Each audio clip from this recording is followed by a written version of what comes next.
Hello, this is James Hudnall, and welcome to another episode of Creative Secrets. This episode is about world building, a subject that I'm very much in love with.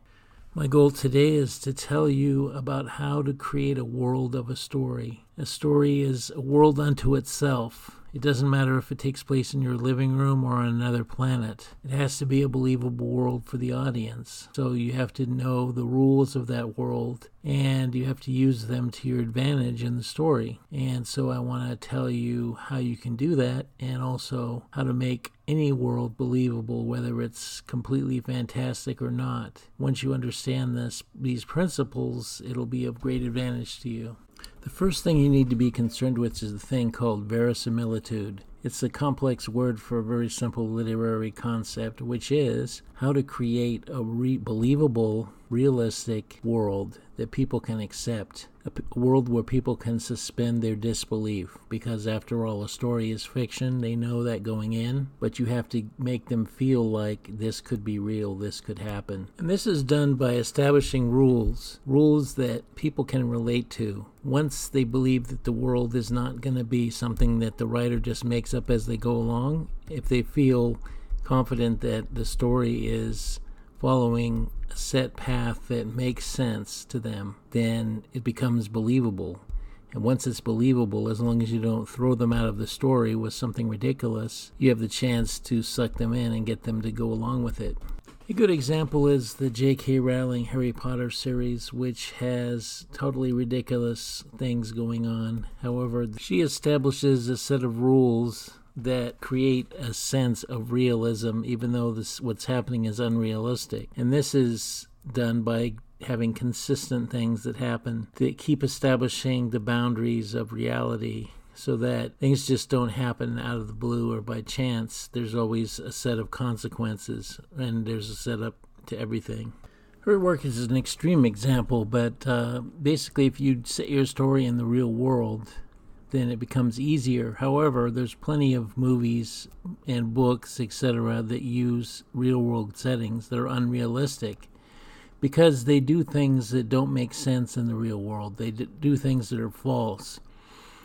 A lot of TV and movie tropes, for example, are just completely ridiculous. They have people doing things that go fly in the face of reality. That's something to avoid. And I'll break down this in more detail, but I just want to say that verisimilitude is your friend, and never forget that. You really want to create a sense of verisimilitude in your story. Alright, so in order to create believable rules that set up a believable reality, we have to go through each one of them and give an idea of how you can go about doing this properly. The first thing you need to think about is time and place. Where does it take place and what time period? If it's set on a distant planet, then time period is immaterial, I suppose, but if it's set in the real world, then the time period has an impact. If it's set in the 1960s, then you should make it believable for that period. You should have references to things from that period that people can remember, or slang to make it feel like it fits in that time period. The same thing goes for the place. If the place is a city that many people are familiar with, then you have to somehow recreate the look and feel of that period. So buildings that did not exist in that time period should not be in the story. World building applies even in our world. You need to make it a believable environment. You are the god of your world, and you have to make it fit, however, in the mind of the reader, a world that they can understand and appreciate. So if you put in things that go against other people's memories, then when you do period fiction, you have the potential to ruin it for people so that they say that's not something that would happen in that period. So you want to make sure that you research everything very carefully.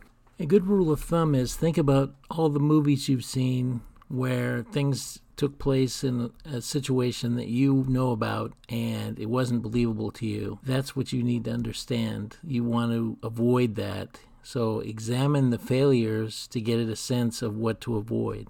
Okay, this is a big one, economics. This is an area where a lot of writers fail or they get it wrong, and you should think carefully about this because it plays a big role in controlling the power of where you can fit events for the character and how you can have them affect the character. So, economics, how rich is your character? How poor are they? Do they have a source of income or not? Because that plays a big role. If you take away money from people, that affects the choices they can make. And this is something that I see a lot of movies and books fail in, where they have a character just pull money out of the air whenever they need it. That's just ridiculous. I mean, most people have to struggle and they don't have money on hand every time they want it. So that's something to think about. And if you have a rich character who's doing incredibly well, if you take away all their money, you take away a lot of their power and their agency. So this is an effective tool for making the story have an impact on the character. Change the fortune of a character, you change flow of the story. You change the direction into areas that you want it to go. If you have it so that they can have anything they want whenever they want, then that's ridiculous. Okay, that's not the case for most people. And people will not relate to that very well unless they're already rich. So control the economics of the story and you control your story better. Politics and power. What is the political climate of your world? What kind of government does your characters live under? What is the power of those characters inside that political structure? For example, are they the president of a nation or are they a citizen? Those are things you got to consider, and you got to consider how everything plays a part in that structure. The structure of the society, the kind of power that certain individuals or certain organizations have over the populace, and how your character fits into that situation. Those are things you need to consider to make your world believable. Most people have experienced the full weight of society on them, or on some level. They understand social structures, they understand bureaucracy, they understand the police, they understand all those things. So when you put them in the story and you have them affect situations in the story, it makes the story more believable if they behave in a manner that's acceptable.